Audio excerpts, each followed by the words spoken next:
Kembali lagi di channel kami, Detik Mena. Jangan lupa tekan tanda lonceng dan subscribe. Terima kasih. Aksi keji KKSB hambat pembangunan di Papua. Kelompok kriminal separatis bersenjata atau disingkat KKSB berulah lagi dengan melakukan penembakan. Kekejaman mereka membuat masyarakat membenci organisasi separatis ini karena melakukan serangan dengan ngaur. KKSB juga menghambat pembangunan Papua dan tak ingin daerahnya dimajukan oleh pemerintah pusat. Kedamaian di distrik Ostibil Kabupaten Pegunungan Bintang terusik oleh peristiwa penembakan. KKSB melontarkan peluru ke mobil dinas TNI, padahal mereka sedang membawa logistik.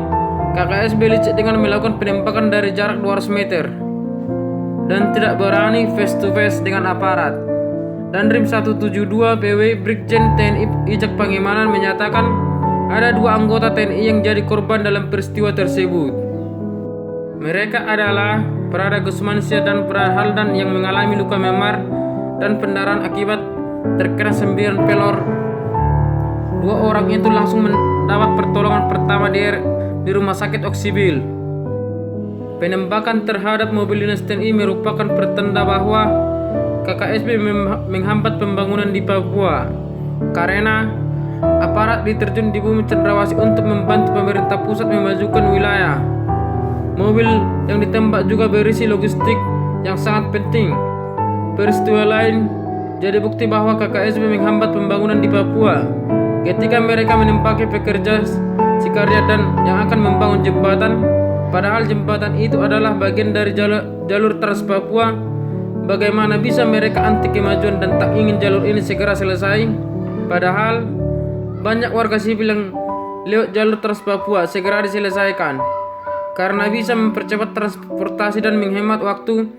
Namun KKSB malah seenaknya sendiri dan tega menembak pekerja yang tidak punya bermasalah. Dalam peristiwa berdarah ini mereka menunjukkan kekejaman yang tidak bisa ditolerir KKB.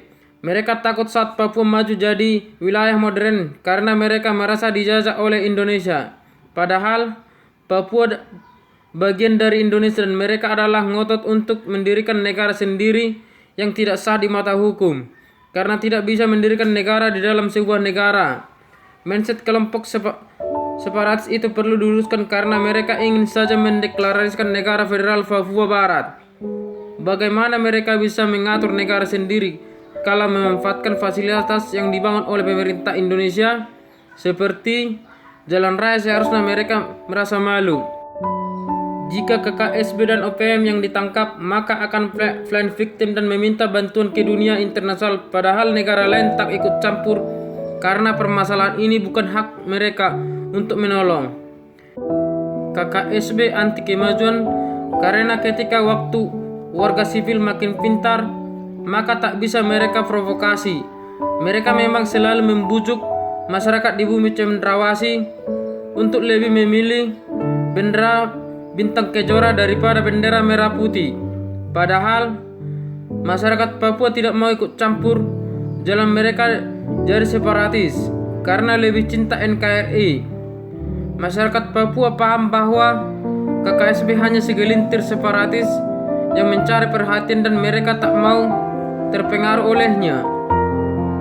Mereka juga tak bersimpati karena mereka selama ini KKSB memang selalu mengacaukan keamanan di Papua. Bagaimana bisa gerombolan pembuat onar dituruti kemauannya, padahal tak pernah memberikan manfaat apa-apa. Keberadaan KKSB yang meresahkan membuat masyarakat Papua geram karena selain anti kemajuan, mereka tak paham bahwa sekarang pemerintah Presiden Jokowi jauh lebih baik. Namun KKSB merasa bahwa semua pemerintahan presiden sama saja dan menurut mereka merugikan. Peristiwa penembakan yang dilakukan oleh KKSB menunjukkan bahwa kelompok separatis ini tak mau di wilayah maju karena bisa jadi masyarakat Papua yang makin pintar dan akan benci mereka dan paham bahwa selama ini dibohongi. Jangan sampai ada lagi warga sipil yang jadi simpatisan mereka.